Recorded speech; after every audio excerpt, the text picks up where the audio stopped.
जय श्री महाकाल। कई बार मुझसे पूछे हैं कि लौंग कपूर से हटाने की जो प्रक्रिया होती है क्या वो सही होती है।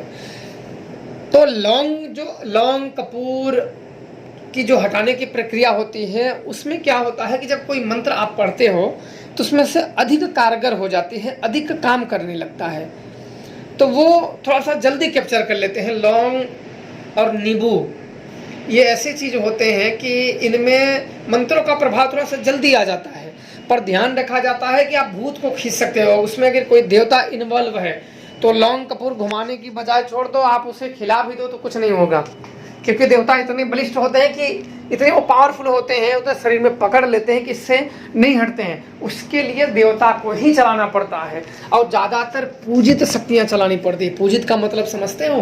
पूजित का मतलब वो शक्ति होती है जो पूर्वजों द्वारा प्राप्त हो, जिसको हमसे पहले कई लोगों ने पूज रखा, वो होती है पूजित शक्तियाँ।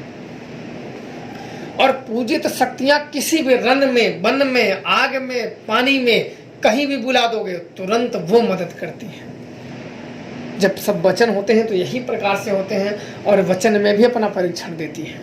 कहीं भी उनको बुला लो, अपने वादे से वो करती नहीं है। हम इंसान हैं, हम लोग कई काम, क्रोध, लोभ, मोह, माया, कई अन्य चीज़ों से ग्रसित होते हैं, कभी कभी भूल जाते हैं, पर ये शक्तियाँ नहीं भूलती हैं। भूलने के बाद भी वो याद दिलाती रहती हैं कि हाँ ये कहे हैं। कभी कभी मैं किसी का काम कर देता हूँ तो पूजा देना भूल जाता हूँ या लेना ही भूल जाता हूँ, तो ये कुछ समय के बाद वो याद दिला देती हैं कि हाँ, कभी स्वप्न के माध्यम से, कभी ध्यान के माध्यम से, कभी कभी कुछ ऐसे साक्षात्कार अनुभव दे देते हैं कि ये चीज़ तुरंत याद आ जाता है। अरे ये तो ये चीज़ है, तो तुरंत उसे अगला व्यक्ति ने ना भी दिया हो तो होता कि कोई बात नहीं, जाने दो, दे ना दे, पर अपनी शक्तियाँ हैं दे दे, तो उसको तुरंत दिया जाता है ताकि अपनी शक्तियाँ ना बिगड़े। तो लौंग और नींबू, कभी कभी चावल भी घुमाए जाते हैं, कभी कभी ऐसे ही प्रेतों को, बलिष्ठ शक्तियाँ तो ऐसे ही प्रेतों को खींच लिए जाते हैं। तो अधिकतर लोग इसी से करते रहते हैं कि ये घुमा दो, वो घुमा दो, अन्य चीज़ घुमा दो, ये घुमा दो। अधिकतर जो बड़ी शक्तियाँ होती हैं वो आप जब ये सब करते रहोगे ना तो शरीर छोड़ के हट जाती हैं, आपको जाते ही वापस से आ जाते हैं।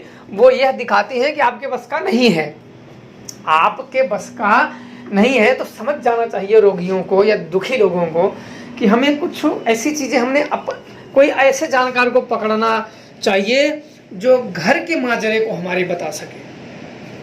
अन्यथा लौंग कपूर नींबू के चक्करों में कोई किसी की मृत्यु ना हो जाए, कोई मरा ना जाए, क्योंकि ऐसे होते रहते हैं कि भाई कोई ठेलता रहे और अगला झेलता रहे, तो उसमें दिक्कतें कभी कभी बहुत ज़्यादा आ जाती हैं जो कि भरपाइयाँ नहीं हो जाती हैं। जैसे मान लो किसी की मृत्यु हो गई, किसी के ऊपर अचानक प्रेत आ गया, क्योंकि अन्य जगह पे अगर देवता हैं, कई जगह पे उसको परिधान करना, प्रताड़ित करना, हटवाने की बार बार प्रक्रिया करना तो उनको बड़ा कुपित कर देता है।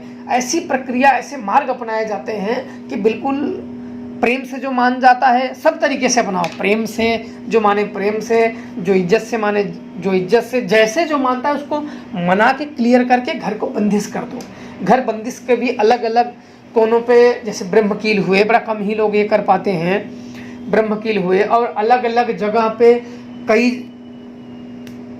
तालाबों के, कई कुओं के पानी चाहिए होते हैं, मंत्र से अभिमंत्रित करके वो चाहिए होते हैं, वो कई जगह के कील चाहिए होते हैं, तब जाके घर बंदिश किए जाते हैं, ताकि उस घर में अगर शत्रु कोई शक्तियाँ प्रवेश करा भी दे तो नहीं हो पाएगा उसके घर में। नहीं तो अन्यथा नींबू चावल के ही चक्करों में रहोगे, नींबू चावल लौंग के चक्करों में रहोगे, तो फिर एक समय ऐसा आ जाएगा कि ऐसे सदस्य को खो दोगे कि ज़िंदगी में बड़े नुकसान हो जाएंगे। मैं इसलिए कह रहा हूँ कि ऐसे हुए हैं और आगे भी होते रहेंगे।